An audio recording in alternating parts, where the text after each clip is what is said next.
Okay students, welcome to Khatriya choices. और आज हम +2 का चैप्टर स्टार्ट करने वाले हैं बेटा, पोएट एंड पैनकेक्स।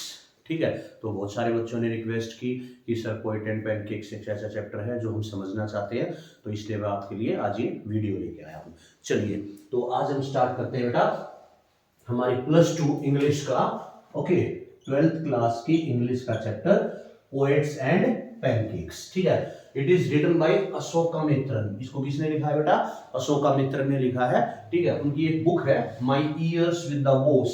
ठीक है ना, उनकी इस बुक में से ये चैप्टर लिया गया है। देखिए, आपके +2 के जितने भी जितने भी मोस्टली जितने भी ये क्या है चैप्टर्स हैं, वो आपको किसी न किसी नॉवल से या किसी न किसी की बुक में से एक्सट्रैक्ट किए गए हैं, लिए गए हैं। तो ऐसे ही ये चैप्टर पोएट एंड पैनकेक्स लिया गया है, माई ईयर्स विद बोस, अशोक मित्र ने लिखा है। ठीक है, तो एक तो इसको ध्यान रखना है क्योंकि ये स्टोरी में कौन है? पोएट एंड पैनकेक्स में हमारे, ठीक है, नरेटर है, हमें ये चीजें बता रहे हैं, ऑथर भी यही है। ठीक है ना, तो अशोक मित्र का काम क्या था? सबसे पहले हम इसी कैरेक्टर को देखते हैं। तो देखो, ये जो कहानी कहाँ है बेटा? हमारी जेमिनी स्टूडियो के बारे में। ये कहानी किसके बारे में है? Gemini studio. देखो, जेमिनी स्टूडियो में क्या है, हमारे टाइम में जो फिल्में बनती थी, जैसे पुरानी फिल्में, ठीक है, तो वो ज्यादातर ब्लैक एंड व्हाइट होती थी। और उसमें जो जैसे स्टार्टिंग में पिक्चर स्टार्ट होती है, जैसे आजकल आप देखते हो यशराज मूवीज है तो बड़ा सा वाई लिखा आता है रेड कलर में।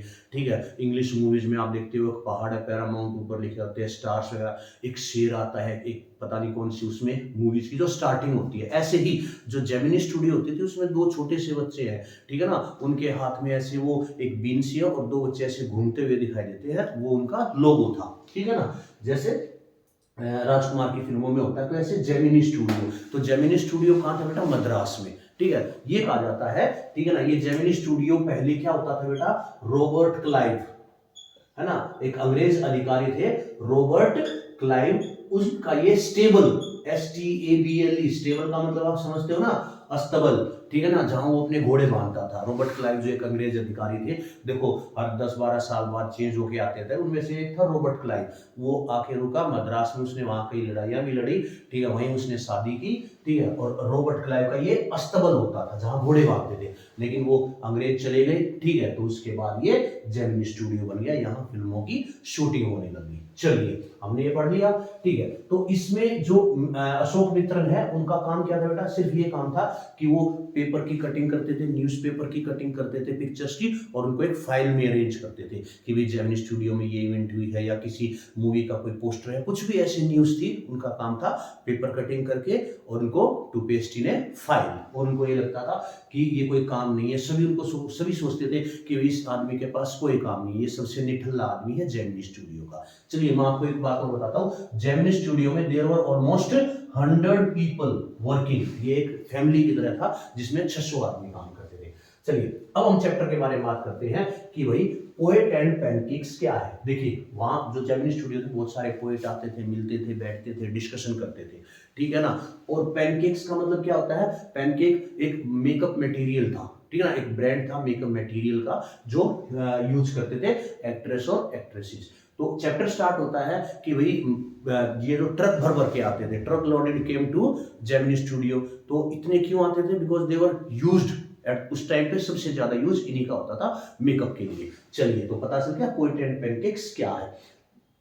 उसके बाद चैप्टर स्टार्ट कैसे होता है कि उसमें कहा जाता है कि भाई जो पैनकेक्स है, मे बी जो आज की हीरोइन है, जिस टाइम ये चैप्टर लिखा गया, रति अग्निहोत्री और कुछ हीरोइंस थी, वो उस वक्त लेटेस्ट थी, लेकिन वो कहता है कि उसने शायद पैनकेक्स यूज ना किया हो, लेकिन जो पहले की हीरोइन थी, जैसे वैजंती माला है, ठीक है ना, साधना है, ठीक है ना, the Vyjayanthi Mala is only written in your chapter, but I am giving an example, जो पुरानी हीरोइन होती थी, ठीक है ना, वैजंती माला ने इसे यूज किया होगा। मिस गौहर पाकिस्तान की एक एक्ट्रेस थी, उसने यूज किया होगा, ठीक है ना। ग्रेटो गार्बो, ठीक है ना, जो कि एक स्वीडिश हीरोइन थी, उन्होंने इनको यूज किया होगा क्योंकि वो पुरानी हीरोइन थी। लेकिन आज की जो थोड़ी मॉडर्न हीरोइन है, उन्होंने शायद यूज नहीं किया होगा कि पैनकेक एक मेकअप मटेरियल था। तो चैप्टर का नाम पता चल गया, पोएट एंड पैनकेक्स क्या है। चलिए, जेमिनी स्टूडियो के बारे में है। तो जेमिनी स्टूडियो के ओनर कौन थे बेटा? ये ध्यान रखना, वो थे SS वासन। इनको कहा गया है नंबर वन SS वासन को कहा गया है। और उनका जो राइट हैंड था सुब्बू, उसको कहा गया है बेटा नंबर 2। तो SS वासन, ठीक है ना। ये जेमिनी स्टूडियो के मालिक थे और एक ये वीकली मैगजीन भी लिखते थे, ठीक है ना। तो उसका हम बाद में बताएंगे। तो एस वासन नंबर 1 थे, जेमिनी स्टूडियो के मालिक थे, और उनका राइट हैंड था कोठामंगलम सुब्बू। हम इसको कोठामंगलम सुब्बू ही पढ़ेंगे, Subbu. We was considered number 2। उनको नंबर 2 क्यों कहा गया था? क्योंकि इनके बाद जेमिनी स्टूडियो को संभालने वाला यही एक इंसान था, ठीक है ना। हम कह सकते हैं ये हमारे पूरे चैप्टर का हीरो है, ठीक है। तो इसका कैरेक्टर स्केच आ सकता है कि भाई सुब्बू के बारे में बताइए, तो हम कह सकते हैं ये बड़ा ही चीयरफुल इंसान था, हंसमुख इंसान था, ठीक है ना। और ये कहा जाता है ही was tailor made for films, मानो ये फिल्मों के लिए ही बना गया, ठीक है ना। मल्टी टैलेंटेड इंसान था ये, हमेशा खुश रहता था, सब इसके पास बहुत सारे काम होते थे। किसी भी इंसान को कोई काम चाहिए, ही विल प्रोवाइड, ठीक है। और ये खुद काम नहीं करता था, ये दूसरों से काम निकलवा लेता था, उसके अंदर ये टेक्निक थी, ठीक है। और जो इसका घर था, ठीक है ना, इसके घर पे बहुत सारे, जैसे मान लो कोई हीरो बनने गया, उसको कोई जगह नहीं मिली, ठीक है ना, for the relatives and the for dear ones, इसका घर एक ऐसी जगह था जहां पर 10-12 आदमी बाहर के रुके रहते थे, ठीक है ना। ये अच्छे नेचर का इंसान था। अब अच्छा नेचर है तो सिंपल सी बात है, he would have enemies also, इसके दुश्मन भी होंगे, ठीक है। तो इसके बारे में कैरेक्टर स्केच आ सकता है,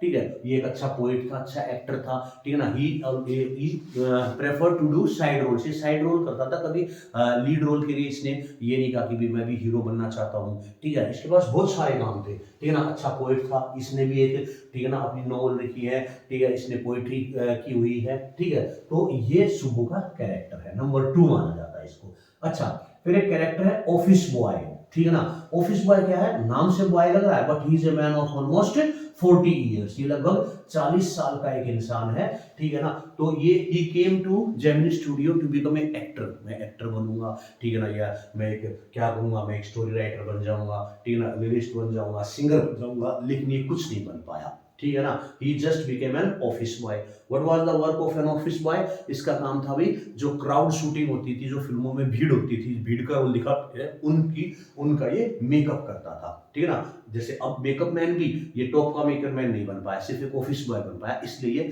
फ्रस्ट्रेटेड था, ठीक है ना। ही वाज फ्रस्ट्रेटेड, और इसने अपनी सारी फ्रस्ट्रेशन किस पर निकाली? इसने सारी फ्रस्ट्रेशन निकाली सुब्बू पर, ठीक है ना। वो कहता अगर सुब्बू नहीं होता तो शायद मैं बॉस के करीब होता, ठीक है ना, और मैं और ज्यादा तरक्की कर लेता, लेकिन ये सिर्फ ऑफिस बॉय बनकर रह गया, ठीक है। और ये नंबर 2 नहीं बन पाया। ये कहता है सुब्बू को कि वो एक साइकोफेंट, साइकोफेंट का मतलब चापलूस है, इसलिए वो बॉस के नजदीक है, ऐसा कुछ नहीं था। ही वाज लॉयल, इसकी एक और हम क्वालिटी बताते हैं, he was loyal to the principal. Who are the principal? S Vasan. इसका प्रिंसिपल, इसका मालिक कौन था? एस वासन। तो उसके लॉयल था, वो चाहता था जेमिनी स्टूडियो, ठीक है ना, तरक्की करे, और जेमिनी स्टूडियो ने तरक्की की under the guidance of Subbu and S Vasan, ठीक है। तो ऑफिस बॉय का यही काम था, वो एक बड़ा सा बर्तन लेता, ठीक है ना, अपनी फ्रस्ट्रेशन में ऐसे मलता और भीड़ के ऐसे पब्लिक को क्या लगाता, चलो भाई अगला आओ, ऐसे। वरना अगर मेन एक्टर एक्ट्रेस उसका मेकअप तो बड़े ध्यान से किया जाता है, तो ये इसको एक तरह से फॉर्मेलिटी, ऐसा लगता था जैसे उनके मुंह पे वो थप्पड़ मारा, he is slapping on their faces, ठीक है ना। तो ये था ऑफिस बॉय। क्वेश्चन आएगा, ठीक है ना, कि who was the office boy, ठीक है ना, why he was frustrated and on whom did he show his frustration, आपको पता चल गया। office boy is a man of 40 years, he came to the Gemini studio to become an actor or a top lyric writer, और मतलब कुछ भी singer बनने आया था, but he was not able to get all these position, he just became an office boy, his main work was to paint the crowd people, okay। अच्छा, उससे पहले एक और क्वेश्चन बनेगा कि जो ये हमारा था ना, क्या था, जेमिनी स्टूडियो, तो उसके जो रूम्स थे जहां पर मेकअप होता था हीरो हीरोइंस का, एक्टर और एक्ट्रेसेस का, ठीक है ना, वहां पर छोटे छोटे कमरे थे वो, ठीक है ना। तो वो क्वेश्चन आएगा कि एक फीरी मिजरी, FIERY, फीरी मिजरी क्यों कहा गया है मेकअप रूम्स को? क्योंकि देखो, बहुत ही एक छोटा सा कमरा हो, तंग कमरा हो, जिसमें 2 या 3 इंसान ही बैठ सकते हो, वहां पर आप बैठे हो एक चेयर पे, और आपके चारों तरफ बड़े बड़े मिरर्स हैं और बड़ी बड़ी लाइटें हैं, इनकैंडिसेंट लाइट्स हैं, यानी कि the lights that give a huge reflection, जिनसे और मिरर से रिफ्लेक्शन आएगा, तो आप पता है कितनी हीट होगी वहां पर, टॉर्चर फील करते थे वो, ठीक है ना। वो वहां बैठ के अपना मेकअप कराते थे, 1-1.5 घंटा लग जाता था, और एक जगह पर बैठना जहाँ आपके आंखों में रोशनी लग रही है, इतनी ज्यादा हीट आ रही है, ठीक है। तो इसलिए उसको कहा गया था the makeup room like a free misery, torture था उनके लिए। तो ये इंपॉर्टेंट क्वेश्चन बन सकता है बेटा, ठीक है। वीडियो के लास्ट में जब हम चैप्टर को डिस्कस कर लेंगे, तो I will give you some important question, सिर्फ 8 या 9, मैक्सिमम 9, इतने क्वेश्चन मिलेंगे, और उनको आप करोगे ध्यान से, डेफिनेटली अगर इस चैप्टर में से आएंगे तो उन्हीं क्वेश्चंस में से आएगा। वीडियो के लास्ट में मैं आपको बताऊंगा कौन कौन से क्वेश्चन है, ठीक है बेटा। चलिए, तो ये फिर उसके बाद आते हैं ऑफिस बॉय का हो गया बेटा। Then there is a character जिसको हम बोल सकते हैं दीज आर द सेम, ये एक ही कैरेक्टर है बेटा।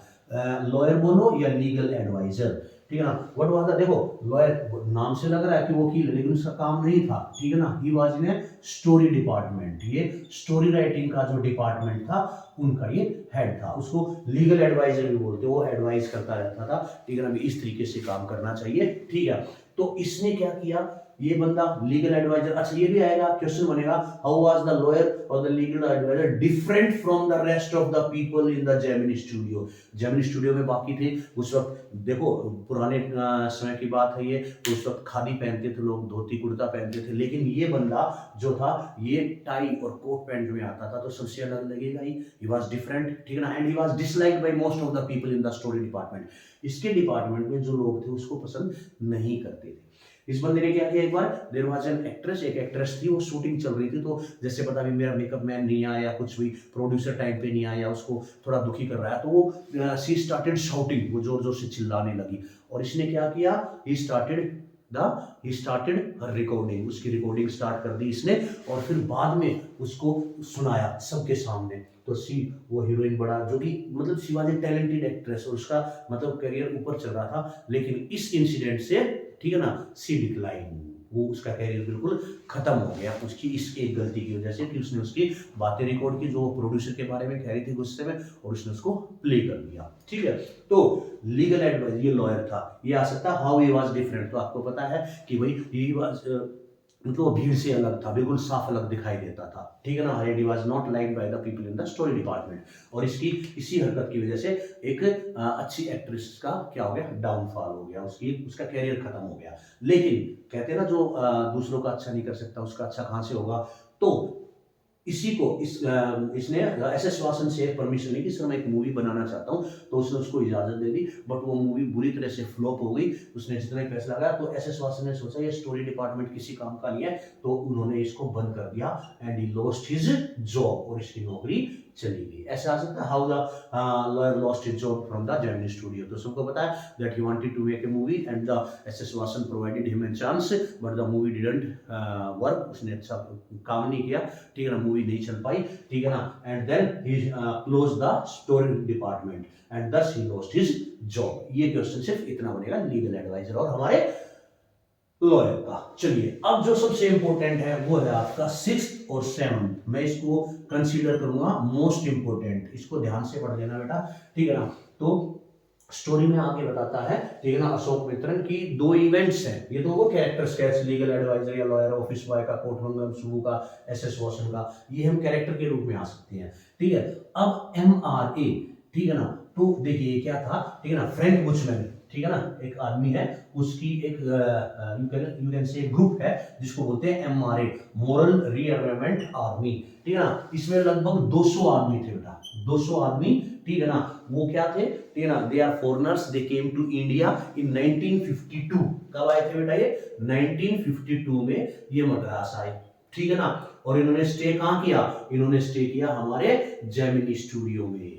अब जेमिनी स्टूडियो में क्योंकि इनके पॉलिटिकल इंफ्लुएंस थे, भाई जान पहचान थी, तो उन्होंने कहा हम यहाँ रहना चाहते हैं, तो इनको यहाँ रोक लिया गया। हालांकि जो एस वासन थे, ही वाज नॉट इंटरेस्टेड इनको रोकने में। ये बाद में पता चला कि ये क्या थे, they were the in the favour of communist. देखो ये एक चैप्टर में आएगा कि भाई जहां पर ये जो हमारे पोएट्स थे ना, जो जेमिनी स्टूडियो में आके बैठ के बातें करते थे, ठीक है ना, वो गांधी के फॉलोवर्स थे, इसलिए वो जो गांधीवादी नीतियां थी उनके बारे में डिस्कस करते थे, वो कम्युनिस्ट के खिलाफ थे, ठीक है ना। व्हाट इज कम्युनिस्ट, कम्युनिस्ट का मतलब होता है, कम्युनिज्म का मतलब दे सोचते थे दे आर गॉड, ये भगवान से डरते नहीं है, ठीक है ना, और ये मतलब अराजकता फैलाते हैं, ऐसे हैं जो अपनी फैमिली से प्यार नहीं करते, they create unrest in the society, तो ऐसे ये कम्युनिस्ट के बारे में सोचते थे। चलिए ये बात की बात है, तो MRA आर्मी का ही, ठीक है ना, क्वेश्चन आएगा, ठीक है ना, when and why did MRA army come into the Gemini studio. तो ये मैंने बताया 1952 में आए, ठीक है। ये क्या थे बेटा, it was a group of 200 people, ठीक है ना। जब वो आए तो जेमिनी स्टूडियो वाले ने सोचा कि भाई ये हो सकता है कोई इंटरनेशनल सर्कस हो, क्योंकि इतने आदमी जब आते थे बाहर से तो सर्कस ही लगता था, ठीक है ना। हमारे टाइम में जब गांव में कोई मेला लगता था या भाई बाहर से कोई जादू का खेल दिखाया था तो एक ग्रुप आता था पूरा, ठीक है ना। तो ऐसा लगता था जैसे बाहर से कुछ सर्कस दिखाने आए, और सर्कस में इतने आदमी होते थे लगभग, ठीक है ना। तो इन्होंने क्या किया कि इन्होंने MRAR में जब जेमिनी स्टूडियो में आई तो इन्होंने अपने 2 प्ले दिखाए बेटा, दे शोड 2 प्ले, ठीक है ना। एक तो जोथम वैली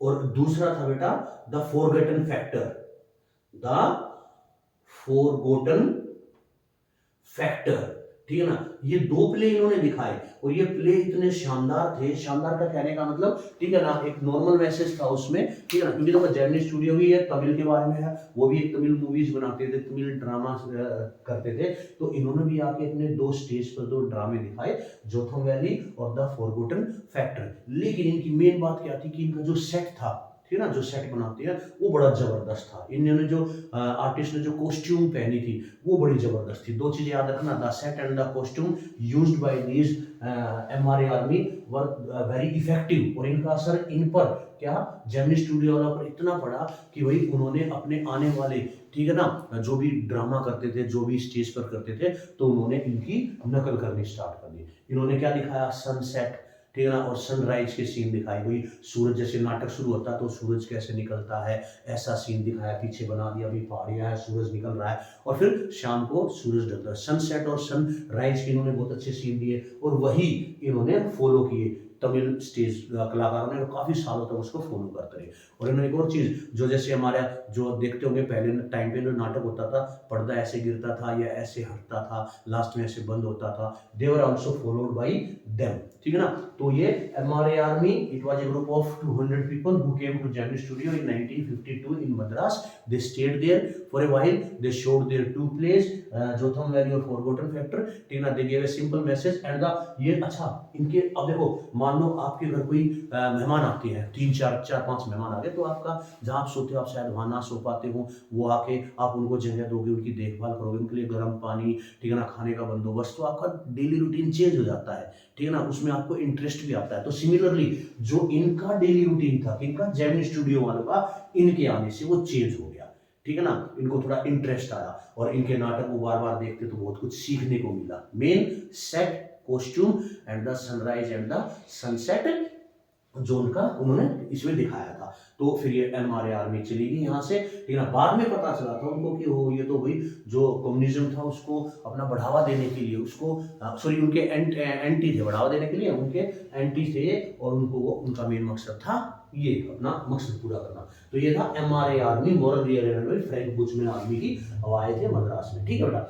अब आएगा उसके बाद अशोक मित्र बताते कि एक दूसरी इवेंट थी कि एक इंग्लिश मैन्स विजिट, यानी कि मैन का मतलब एक इंग्लिश एडिटर, ठीक है ना, या बोल सकते हो पोएट, ठीक है ना।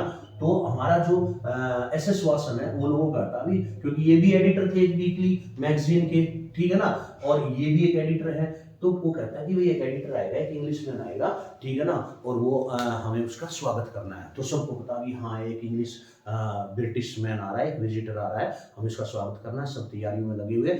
ये आया, ठीक है ना, किसी को नहीं पता कि कौन है, even SS Vasan give a speech about him, लेकिन उसे भी खुद नहीं पता कि वो क्या है, कौन है, कैसे है, बस इतना पता कि आ रहे हैं, वो यहाँ स्पीच देके जाएंगे, ठीक है। तो ही केम, ये आदमी आया, ही गेव हिज स्पीच, उसने भाषण दिया। लेकिन भाई सबसे 2 मेन बात थी, एक तो सब ये सोच रहे थे, डाउट में थे कि भाई एक अंग्रेज आदमी का हमारे बीच में, जो कि सब कुछ तमिल बोलते हैं, तमिल ड्रामा करते हैं, ठीक है ना, they are not having fluency in English, उनको इतनी आती नहीं, तो यहाँ भाषण देने का फायदा क्या उसका। चलो आ भी रहा है, दे भी रहा है, तो उसका जो when he started his speech, ठीक है ना, none of them were able to understand. क्यों? क्योंकि उसका जो एसेंट था, लहजा था, वो किसी को समझ में ही नहीं आ रहा था, ठीक है ना। कैसे, जैसे मान लो एक अंग्रेज है सपोज, ठीक है ना, उसे बोल रहा है मैं भाई दरवाजा खोल दे, ठीक है ना, तो अगर वो कहेगा दरवाजे कॉल दे, दरवाजे कॉल दे, यानी कि दरवाजे कॉल दे, और हम सोचेंगे दरवाजा खोल दे, दरवाजे कॉल दे, ठीक है ना। इस तरीके से उनका एसेंट समझ में नहीं आ रहा था, और उसने अपना भाषण दिया,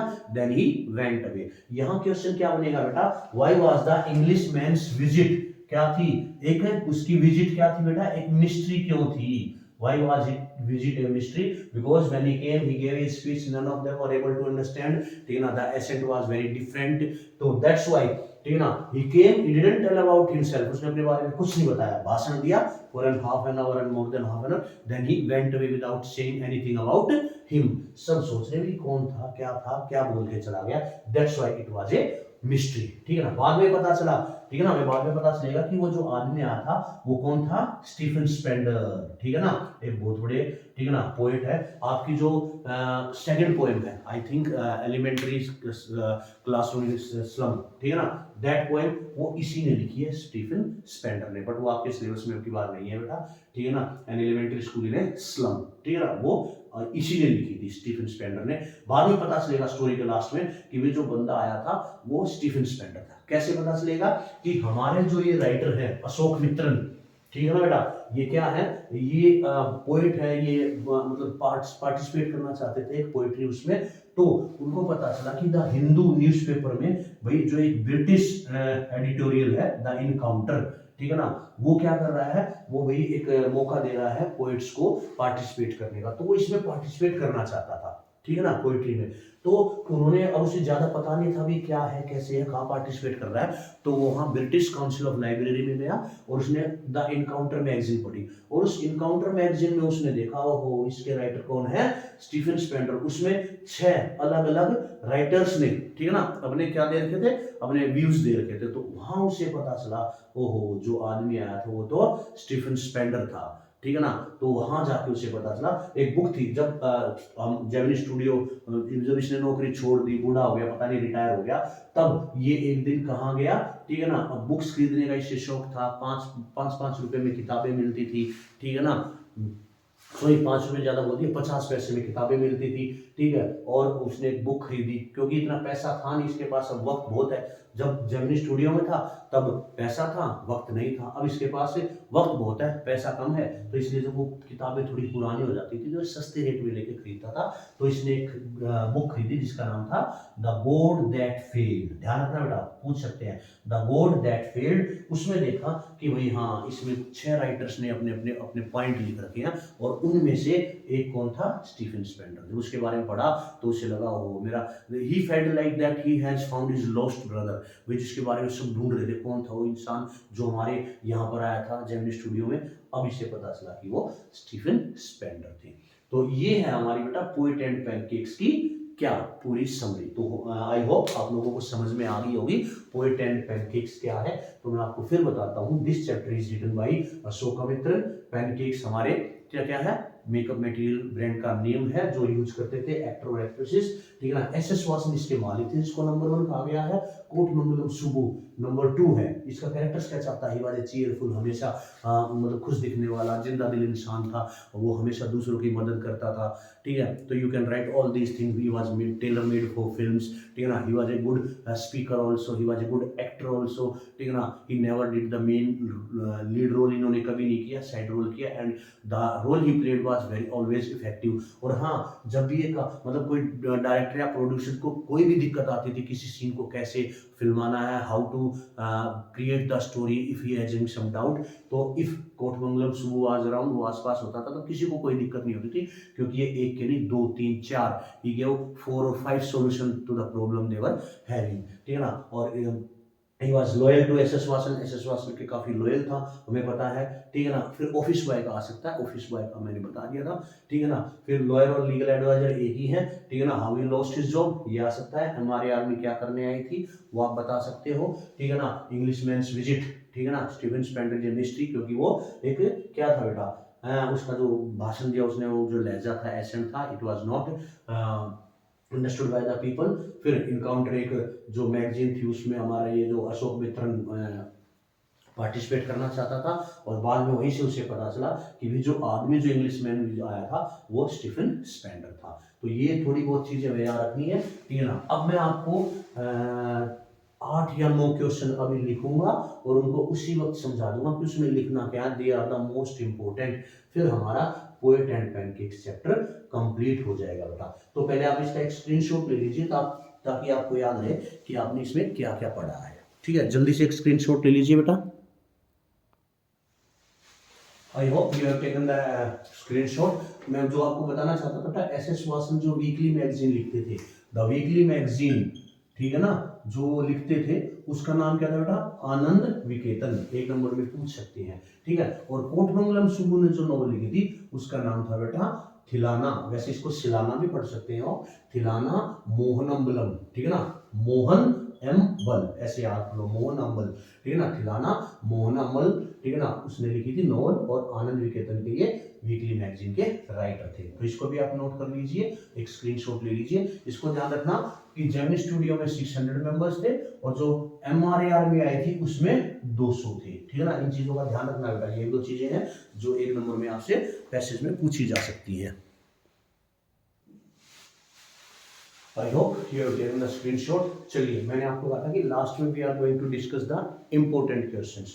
तो these are the 9 important questions from the chapter poet and pancakes, ठीक है ना। देखो हमने, हाँ, हमें एक चीज मैं आपको बताने भूल गया था कि जो जेमिनी स्टूडियो था, it was like a second question, national integration का एक बहुत बड़ा एग्जांपल था। ये क्वेश्चन आ सकता है, how was the makeup room in Gemini studio a fine example of national integration, यानी कि एक राष्ट्रीय अखंडता का मतलब। देखिए, जैसे आप प्रोजेक्ट बनाते हो, ठीक है ना, इंटीग्रेटेड प्रोजेक्ट बनाते हो ना, जिसमें सारी चीजें एक साथ आ जाती है, उसमें आप इंग्लिश भी कवर कर देते हो, मैथ भी, साइंस भी, ठीक है ना, और आपका SST भी, ठीक है। जैसे कुछ बच्चों को नहीं पता होता, तो इंटीग्रेटेड क्या होता है बेटा, जैसे मान लो एक आपने प्रोजेक्ट बनाया है, आपने इंग्लिश में लिखा तो इंग्लिश उसमें कवर होगी, आपने सपोज ताजमहल के ऊपर लिखा है, ठीक है ना, तो आपने ताजमहल कब बनाया था, कब बना था, किसने बनाया था, ठीक है ना, तो ये सारी चीजें हिस्ट्री का पार्ट होगी। अब उसका एसिड रेन का क्या इफेक्ट हो रहा है, उसका जो मार्बल है, ठीक है ना, वो मतलब कलर क्यों चेंज हो रहा है, तो ये साइंस में आ गया आपका। उसका इफेक्ट क्या हो रहा है पोल्यूशन का,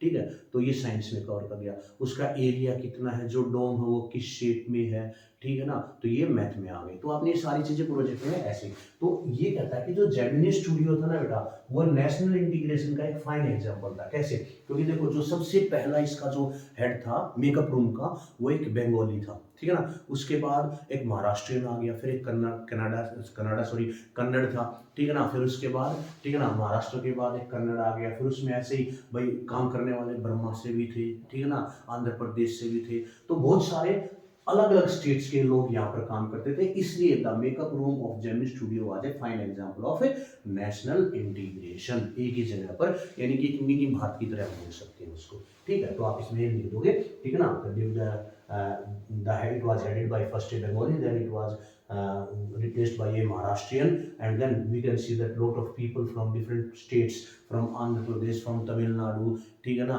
और बर्मा से भी वहाँ पर काम करते थे, ठीक है। पहला question, what was the writer, sorry, what does the writer mean by the fiery misery, ठीक है ना। जो इंपॉर्टेंट वर्ड्स है मैं उनको सर्कल कर दूंगा बेटा, ताकि आपको समझ में आएगा कि इसमें क्या आपने लिखना है। फियरी मिजरी, मिजरी का मतलब बता दूं मैंने, कष्ट, दुख, पीड़ा, टॉर्चर, क्या साइन करते थे। It was a small room, ठीक है ना, that has mirror from all the sides and there were incandescent lights, ठीक है ना, and they had to face a lot of heat in that room, और वो टॉर्चर था उनके लिए। तो you can write this in fiery misery. National integration, who was the office boy, we have discussed about the office boy, he is a man of 40 years, ठीक है ना, he came to Gemini studio to become a writer or a you can say actor or a lyric writer, ठीक है ना, but he could not become anything, he just became an office boy, his main work was to paint the crowd, ठीक है ना। और उसने अपना anger, अपनी फ्रस्ट्रेशन किसको शो की, ठीक है ना, why he was frustrated because he was not able to achieve what he wanted to become, और किसका उसने अपना गुस्सा किस पर दिखाया, on Kothamangalam Subbu. Subbu is described as a many sided genius, ये आप उसमें उसकी सारी क्वालिटीज लिख सकते हैं, कितना भी बड़ा लिखो, ये ऐसे टाइप में भी आ सकता है, ये 2 नंबर में भी आ सकता है आपका, तो आप इसको लिख सकते हो, ठीक है ना, कि ही वाज ए मैन, ठीक है ना, with a pure heart, he always he has the ability to smile every time, ठीक है ना, उसका फेस बिल्कुल स्माइल से रहता था, चीयरफुल था, he helped always others, he had work for everyone, किसी को कोई काम नहीं था तो उसके पास काम था देने के लिए, ठीक है ना, he didn't work himself but he made others to do it, ठीक है, and he was very loyal to the principal हमारे एसएस वासन उनके काफी लॉयल थे।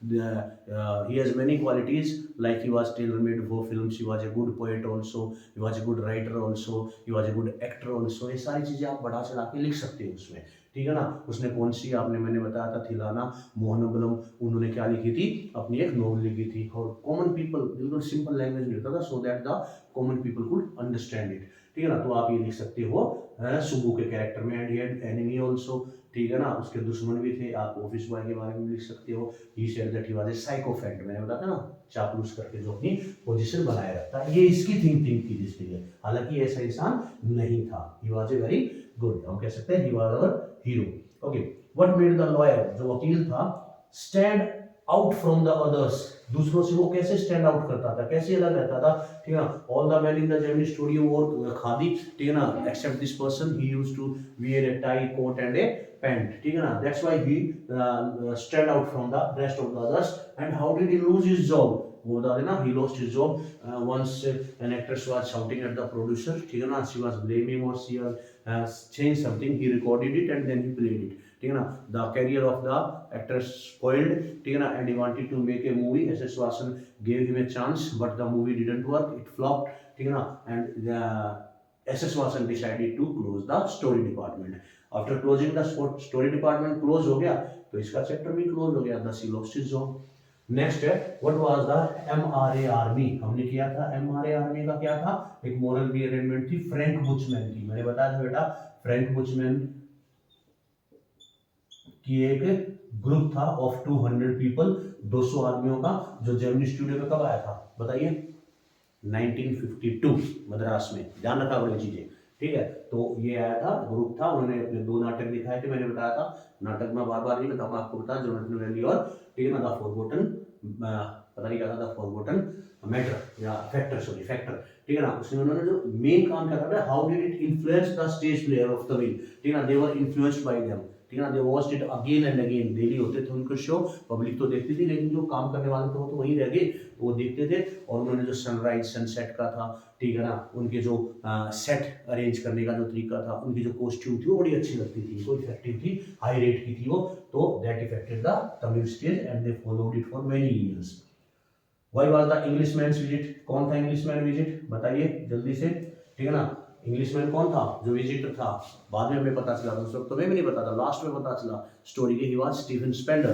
तो उसकी विजिट एक अनएक्सप्लेन्ड मिस्ट्री क्यों है, because no one knew who was the man, ठीक है ना, व्हाई ही केम देयर, सबसे बड़ा डाउट तो ये था कि वो करने क्या आया है, यहाँ सभी तमिल बोलने वाले, इंग्लिश किसको समझ में आती नहीं है, तो वही इसका भाषण देने का क्या तुक बना, चलो भाषण दे भी दिया, तो it was not understood by the people, because the accent was not to up to their level, उसका एसेंट ही अलग था, लहजा ही अलग था उसका, तो इसलिए वो एक मिस्ट्री थी। And he give the speech and without telling about himself he moved away from there, he escaped, तो ये इसलिए एक मिस्ट्री थी, जो लास्ट में वाले चैप्टर में बाद में the God that failed book से पता चली। तो इसमें आ जाते हैं, what does the God that failed refer to, it refers to a book in which there were 6 prominent writers, ठीक है ना, हु रोट देयर व्यूज, ठीक है ना, अगेंस्ट कम्युनिज्म, ठीक है ना, तो ये थी the God that failed refer to a book of written by 6 prominent writers, 6 बड़े बड़े राइटर्स थे, उनमें से एक स्टीफन स्पेंडर भी था, ठीक है ना, ध्यान रखना, यही से उसे पता चला कि भाई ये तो वो था, ठीक है, जो हमारे स्टूडियो में आया था। और लास्ट क्वेश्चन है बेटा, how did the author discover who the English visitor, हाँ हु द इंग्लिश विजिटर कैसे डिस्कवर किया, यहीं पर डिस्कवर किया उसने, जब वो पोएट्री के कंपटीशन में भाग लेने जा रहा था, वहाँ एक द इनकाउंटर मैगजीन थी, ठीक है ना, वहां जाके उसने देखा, तब उसे पता चला, ठीक है ना। तो ये आपको, ये कितने हो गए 9 क्वेश्चन है बेटा, आपको ध्यान से इनका स्क्रीनशॉट ले लीजिए। इनके अलावा मुझे नहीं लगता कि कोई क्वेश्चन अच्छा है जो इम्पोर्टेंट है, कितने भी बना लो आप, चैप्टर में से कितने बना लो, ठीक है ना। They can ask who may be the heroine who would not have used the pancake, ठीक है, तो किसने यूज नहीं किया होगा, according to the chapter it was Rati Agnihotri, किसने यूज किया था, वैजयंतीमाला ने यूज किया था, गौहर खान ने यूज किया था, ग्रेटा गार्बो ने यूज किया था। तो एक एक नंबर पे तो कहीं से भी पूछे जा सकते हैं बेटा। एस.एस. वासन ने कौन सी वीकली मैगजीन के वो एडिटर थे, ठीक है ना, और हमारे जो सुबू थे उन्होंने कौन सी बुक लिखी थी, ये छोटे मोटे क्वेश्चंस जो ये पूछे जा सकते हैं, but according to me these are the 9 top questions. अगर आप इनको याद कर लेते हो तो you will easily attend the question asked in the question paper. तो take a screenshot of these बेटा, ठीक है ना, and I have tried my best, मैंने कोशिश की है इस चैप्टर को अच्छे से समझाने की, ठीक है ना। तो आपको स्टोरी समझ में आनी चाहिए, फिर आप you can write the whole. देखो इतना टाइम नहीं है, ये क्विक रिवीजन के लिए मैंने वीडियो बनाई है आपके लिए, ठीक है ना। तो हम डिटेल में तो नहीं पढ़ सकते, ठीक है। अब उसको डिटेल में पढ़ने के लिए आप मेरी दूसरी वीडियो देख सकते हैं जिसमें चैप्टर को बिल्कुल detail word to word explain किया है, but it will take a lot of time. तो आपको स्टोरी पता होनी चाहिए and take a screenshot of these questions and best of luck for your exam.